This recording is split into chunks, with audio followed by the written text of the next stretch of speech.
म्हादय उद्योग तंटो प्रश्नात कर्नाटकाच्या एका महत्त्वपूर्ण घडामोडीत पांचाळ आयोगामुखार आनीक एक याचिका शेनवारा सादर केल्या। ही याचिका नेमकी खंयची आनी कोणा खातीर याबाबतची म्हायती मेळिल्ली ना। मात ह्या याचिकेद्वारा कर्नाटकान गोंयाचेर आपलो दबाव वाडोवपा खातीर प्रयत्न केल्यात। म्हादय लवाद प्रकरणात न्यायमूर्ती पांचाळ हांच्या अध्यक्षतेखाला त्रिसदस्यीय पिठामुखार गोंयान आपली बाजू मजबूत केल्या।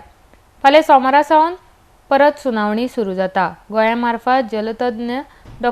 ज्योती प्रकाश परत गोंयची बाजू सलग 3 दीस आयोगामुखार मांडटले। डॉ. ज्योती प्रकाश हांणी म्हादयचो सविस्तर अभ्यास केला। पवई मुंबय हांगसरल्या IIT पदव्युत्तर आशिल्ले डॉ. प्रकाश हांणी कर्नाटकाचे वेगवेगळे मुद्दे खोडून काडल्यात। गोंयाचे 10 तज्ञ साक्षीदार सज्ज।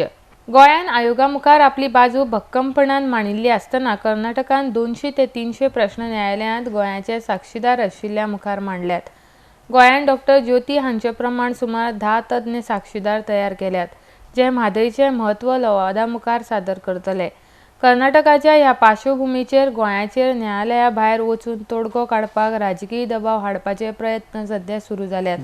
सोमारा सावन सलग 3 दीस जातली सुनावणी।